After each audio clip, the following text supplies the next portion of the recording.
जो last term पर हम लोगों ने पढ़ा था पीएच वैल्यू के बारे में।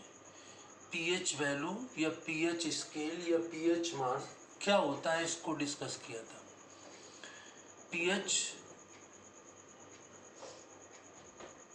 जिसकी खोज के बारे में उसको खोजा था सोरेनसन ने, वो हम लोगों ने डिस्कस किया था। और इसी के पश्चात आज हम लोग पढ़ते हैं इसमें इंडिकेटर के बारे में, सूचक के बारे में।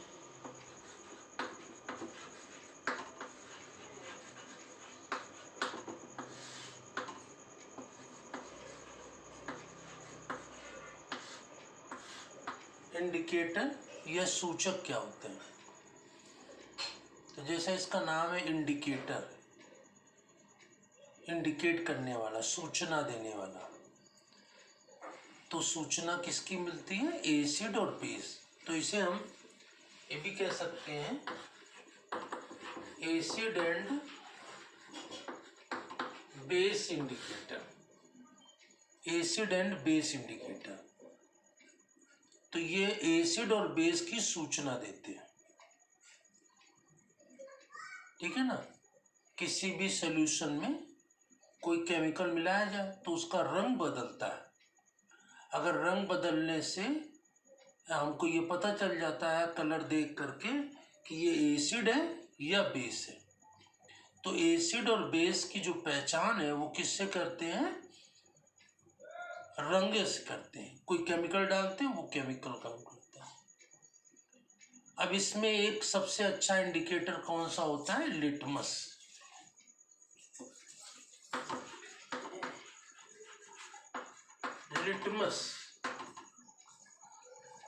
लिटमस एक केमिकल है और इस केमिकल में पेपर को डुबो करके उसको सुखा लेते हैं, तो इसको हम फिर लिटमस पेपर कहते हैं।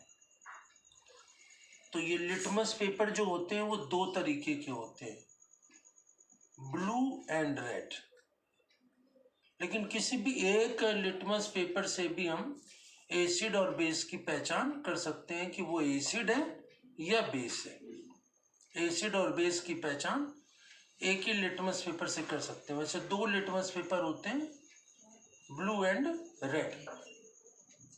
तो जैसे कि जो red litmus paper and blue, दो तरह के लिटमस पेपर होते हैं। तो जैसे कि हमने ले लिया ब्लू लिटमस पेपर, ठीक है ना। ब्लू लिटमस पेपर ले लेते हैं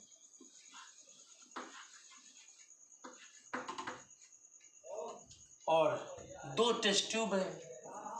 एक टेस्ट ट्यूब में एसिड भरा हुआ है और एक टेस्ट ट्यूब में बेस भरा हुआ है ना। तो जैसे दो टेस्ट ट्यूब है ये। अब ये टेस्ट ट्यूब में जो केमिकल भरा हुआ है वो नहीं पता है कि ये इसमें एसिड है या बेस है, ठीक है ना।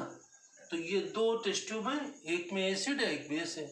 अब इसमें पहले से पता नहीं है कि ये एसिड है या बेस है, तो हम इसमें क्या करते हैं, जो लिटमस पेपर है, ब्लू लिटमस पेपर है, ब्लू लिटमस पेपर, दो ब्लू लिटमस पेपर ले लेते हैं और एक को इसमें डुबोते हैं, एक को इसमें डुबोते हैं। ये ए टेस्ट ट्यूब है और ये बी टेस्ट ट्यूब है।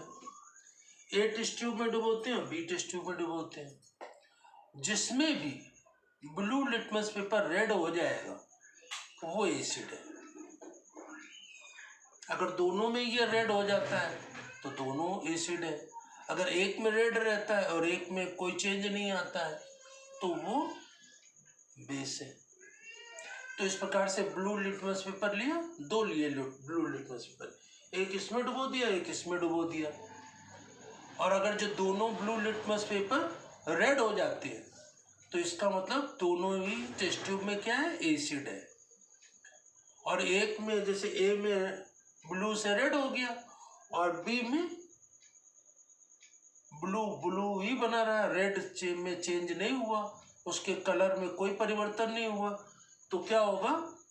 वो लिटमस वो एसिड होगा जिसमें, तो ये ए वाला जो है जिसमें कि ब्लू रेड में चेंज हो गया, ब्लू लिटमस पेपर रेड में चेंज हो गया, तो ये एसिड है। और इसमें बी में क्या हुआ, ब्लू जो है वो ब्लू लिटमस पेपर ब्लू ही बना रहता है, तो वो क्या है, बेस है। इस तरह से हम इसको पहचान सकते हैं। और या फिर इसमें हम रेड लिटमस पेपर को इसमें डुबो दें बी वाले में, तो देखेंगे वो रेड जो है वो ब्लू में चेंज हो जाएगा। तो इस प्रकार से एक इंडिकेटर होता है लिटमस पेपर, लिटमस। इसके द्वारा हम एसिड और बेस की पहचान करते हैं। इसी को इंडिकेटर कहते हैं। इंडिकेट करने वाला मतलब सूचना देने वाला, ठीक है ना। तो जो सूचना देते हैं वो किसकी सूचना देते हैं, एसिड है कि बेस है, ठीक है ना। तो लिटमस पेपर को हम केमिकल में डुबाते हैं और उसका कलर जो चेंज होता है, उसके कलर चेंज से ही पता लगाते हैं कि ये एसिड है या बेस है। तो इस प्रकार से एसिड और बेस की पहचान हम लिटमस पेपर के द्वारा कर सकते हैं। इसके पश्चात ये लिटमस पेपर तो एक सूचक है, ये एक इंडिकेटर है, इंडिकेट करता है कि एसिड है कि बेस है। और इसके अतिरिक्त इसमें और भी तमाम इंडिकेटर होते हैं, जैसे कि आगे और इंडिकेटर हम पढ़ते हैं। तो आगे इसमें पढ़ते हैं फेनोल्फिलीन और